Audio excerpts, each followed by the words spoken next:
folks at the top of this country, turns out they don't need another champion in Washington. They'll always have a seat at the table. They'll always have access and influence. The people who need a champion are the Americans whose letters I read late at night after a long day in the office. The men and women I meet on the campaign trail every day. The laid-off furniture worker who's retraining at the age of 55 for a new career at a community college. She needs a champion. The restaurant owner who needs a loan to expand. He's got great food, but the bank turned him down. He needs help. He needs a champion. The cooks and the waiters and cleaning staff working overtime in a hotel in Des Moines or Vegas, trying to save enough to buy a first home or send their kid to college. They need a champion. The auto worker who was laid off thought the plant would never reopen and is now back on the job, filled with pride and dignity. Building a great cause. He needs a champion. A teacher in an overcrowded classroom with outdated school books, digging into her own pocket to buy school supplies. Not always feeling like she's got the support she needs, but showing up every day because she knows that this might be the day that she's got a breakthrough and she makes a difference in one child's life. She needs a champion.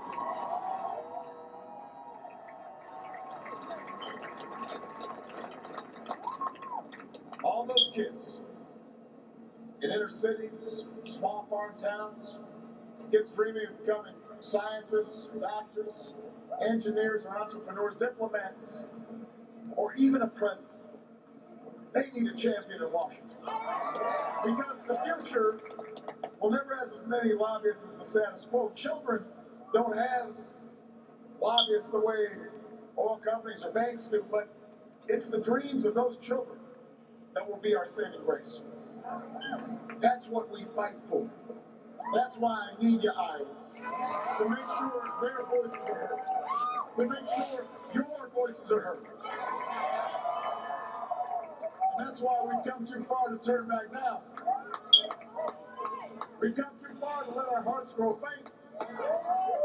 Now's the time to keep pushing forward, to educate all our kids, and train all our workers, and to create new jobs, rebuild our roads, bring back our troops, and care for our veterans, and broaden opportunity, and grow our middle class, and restore our democracy, and make sure that no matter who you are or where you come from, or how you started out, what you look like, who you love, what your last name is. You're an American, you can make it if you try.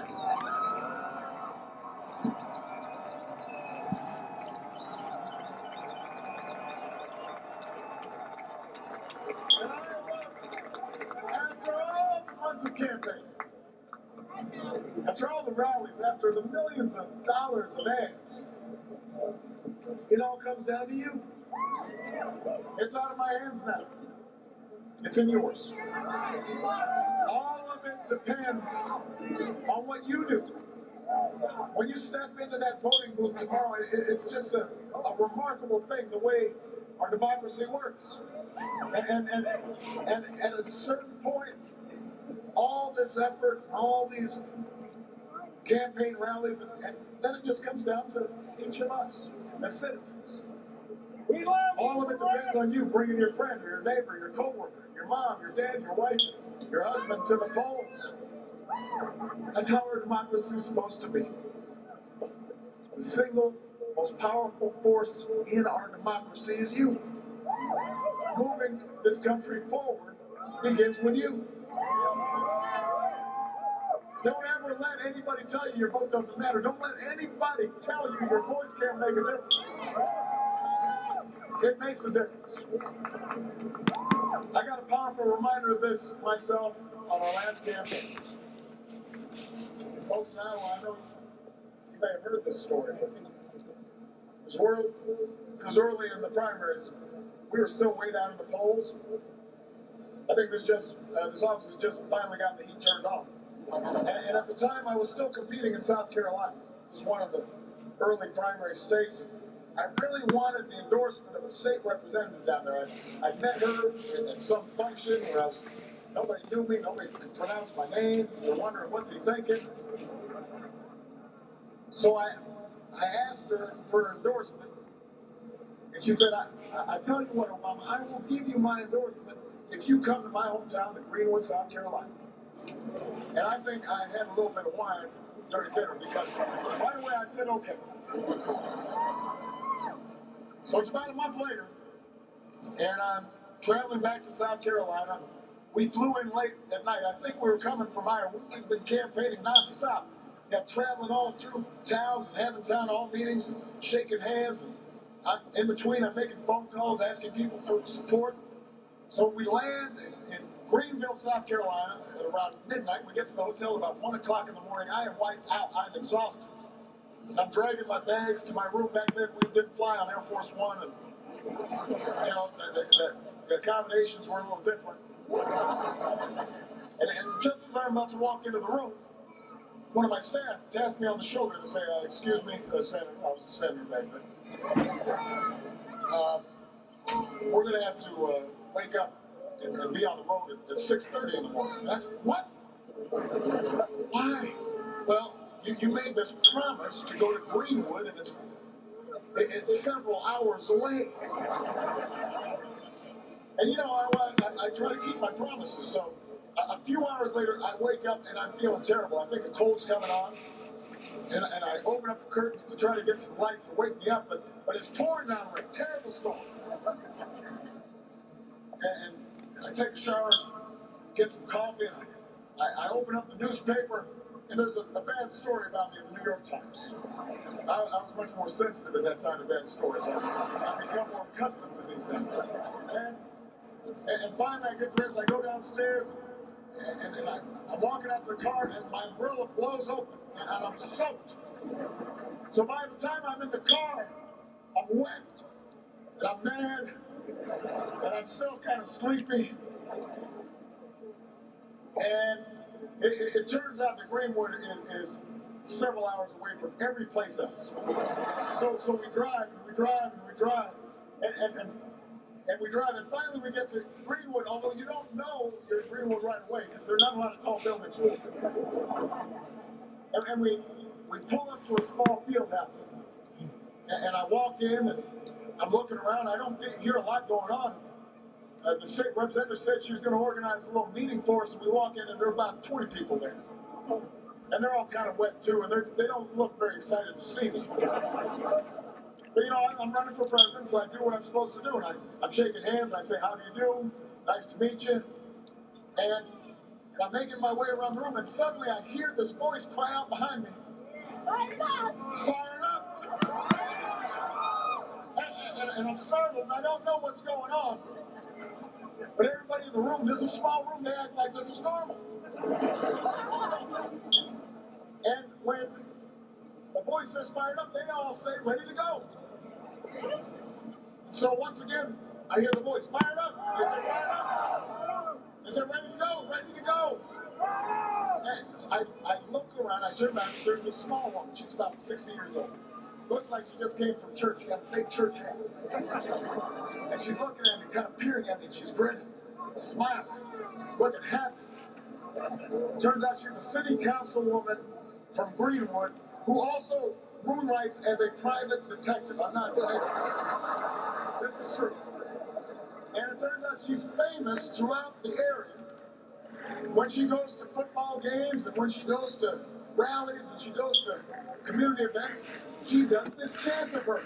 She does it wherever she goes. So for the next few minutes, she just keeps on saying, "Fired up." And everybody says "fired up," and she says "ready to go," and everybody says "ready to go." And I'm thinking, this woman is showing me up. This is my meeting. I'm running for president, and she's dominating the room. And I look at my staff, and they just shrug their shoulders. They don't know what to do. So this goes on for a few minutes. Now here's the thing, Iowa. After a few minutes, I'm feeling kind of fired up. I'm feeling like I'm ready to go. So I start joining in the chant. My staff starts joining in the chant. Suddenly, I feel pretty good. And we go on to talk about the lives of the people in the room, their families, and their struggles, and their hopes for their kids and their grandkids. We drive out. It's still raining, but it doesn't seem so bad. And we go to our next stop for the rest of the day, even after we left Greenwood. Even though we still weren't getting any big crowds anyplace. Even though people still couldn't pronounce my name. I felt good. And I'd see my staff. And I'd say, are you fired up? They say, we're fired up. They say, are you ready to go? And I'd say, we're ready to go. And we brought that to Iowa. And during our rallies, this became a chant. We'd have signs saying, fired up, ready to go. The woman, her name was Edith Child, she became a celebrity. And she was written up in the Wall Street Journal. And folks did news stories of her. And this became one of the anthems of our campaign back in 2008. Now, here's the end of the story, though. We knew we were coming back to Des Moines for the last campaign rally I'll ever do for me. And so, we were getting kind of sentimental, and we called up Edith Child. And we said, why don't you come on up?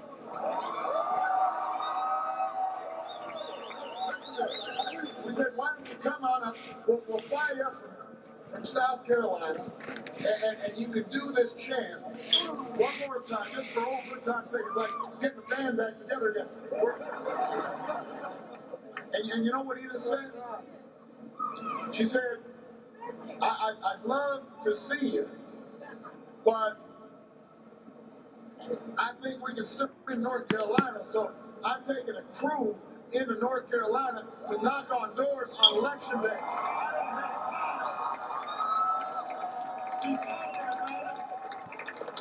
I've got to knock on some doors. I've got to turn out the vote. I'm still fired up, but I got work to do.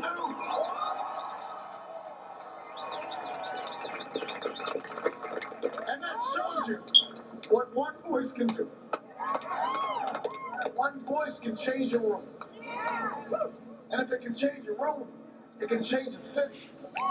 And if it can change a city, it can change a state. And if it can change a state, it can change a nation. And if it can change a nation, it can change the world. In 2008, her voice changed the world.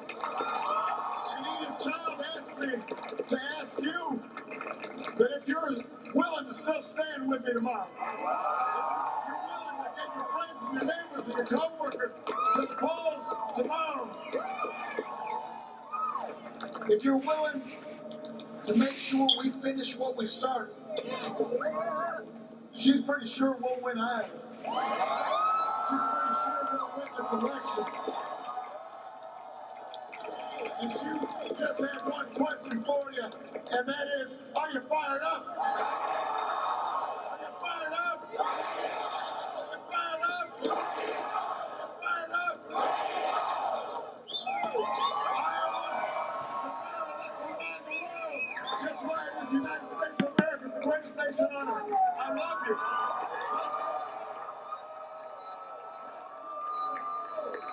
God bless you. And God bless the United States of America.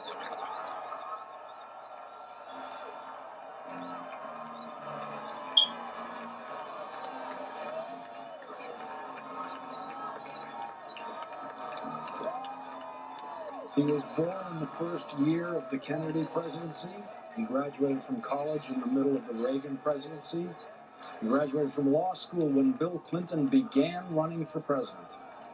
And in 1995, he filed his candidacy papers to run for an Illinois state Senate seat.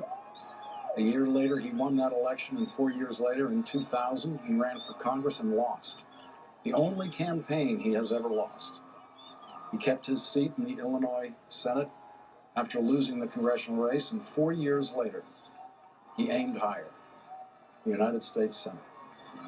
He took the oath of office as a United States Senator in January of 2005, and only 4 years later, in January of 2009, he took the oath of office as President of the United States. You have just witnessed the final moment of Barack Obama's 17-year political career. His career in government may continue for another 4 years, but his career in politics as a candidate just ended. When he gave his first speech as a candidate 17 years ago, very, very few people were listening. Tonight, the whole world is watching. And so Barack Obama has given his last speech as a candidate, waved to his last adoring crowd as a candidate, heard his last encouraging cheer as a candidate. He has had his last hurrah. And now he must simply wait. Wait with the rest of us to find out, this time tomorrow night, whether he will continue to be President of the United States for 4 more years. Jonathan Capehart, the President, said, "It's out of my hands now." You know, for 30 minutes from the time the First Lady introduced him until 11:35, we've just been sitting here enraptured by this man, President of the United States, who literally closed the loop on his presidential candidacy, going back to Iowa where it started, telling the story of fired up, ready to go before a crowd of 20,000 people there in Iowa. And Richard and I were remarking at one point, at first I thought I heard the president's voice crack but wasn't sure. But then Richard and I both noticed when the president did this, flicked the tear away from his left eye. That's when we knew, that's when I knew that this was hitting the president hard, the momentous occasion that he was a part of. Of course he felt it, Richard. Yeah, he did. That was emailing and texting through those people over there in Iowa. People were praising the president. This was an emotional speech for them, for him, and the premise of the story.